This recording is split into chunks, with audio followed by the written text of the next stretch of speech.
Pasensya na sa piyesa kong nagawa, ito ay biglaan lang. Pasensya sa mga nabuo kong salita at sa naisip kong letra. Hindi man ako kagalingan sa ganitong larangan, ngunit aking sinubukan. Sana kumurot ito sa iyong puso't kaisipan.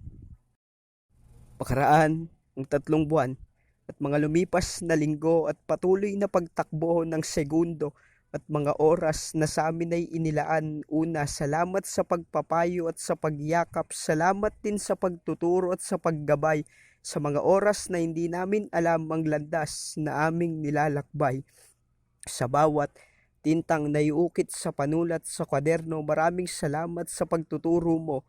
Mga aral na may kalakip na paghihirap, ngunit ang mga aral na ito'y naglalapit sa amin, sa aming mga pangarap. Di man namin alam ang iyong pasan-pasan ay patuloy ka pa rin humaharap sa klase upang kami ay turuan at nang madagdagan ng aming kaalaman sa loob ng silid-aralan. Ikaw ang nagsisilbing ama, pagod man at kulang sa pahinga, hirap man ay patuloy mong kinakaya sapagkat iniisip mong kinabukasan namin ang nakataya.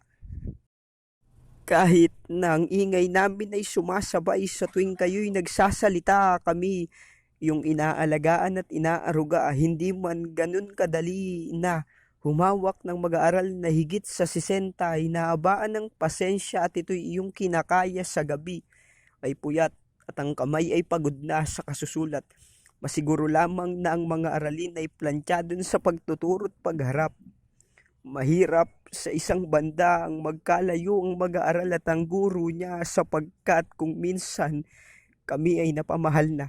Ang aking lamang pangako sa iyo na sa muli nating pagtatagpo, isa lang ang mabibigkas ko sa iyo. Iyon, salamat po. At dumating na nga sa punto na hindi na ikaw ang bubungad sa pagpasok namin sa silid kwadrado. Tila wala nang magpapasayaw sa tuwing kami ay mahuhuli ng 5 minuto. Di na namin masisilayan ang napakagandang ngiti mo. Sana hindi mo kami kalimutan kasi hindi ka maalis sa aming kaisipan. Siguro, bigay ka talaga sa amin ng may kapal para kapag kami ay pagal na pagal, nandyan ka para kami ay alalayan at hindi maligaw sa aming patutunguhan. At totoo, ako ay nabigla nung kinuwento mo ang iyong nakaraan, para bang ang sarili mo na lang ang iyong sinasandalan. Sa kabilang banda, salamat na pahayag mo ang iyong kwento. Napalakas mo ang loob ko at marami akong nakuhang aral, gayon din siguro ang aking mga kamag-aral.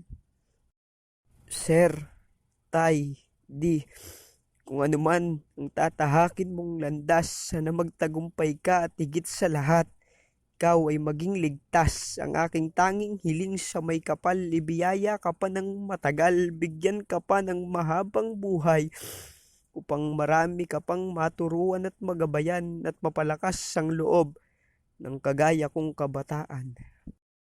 Mahaba-haba na rin itong tula, siguro hindi na ako magdadrama.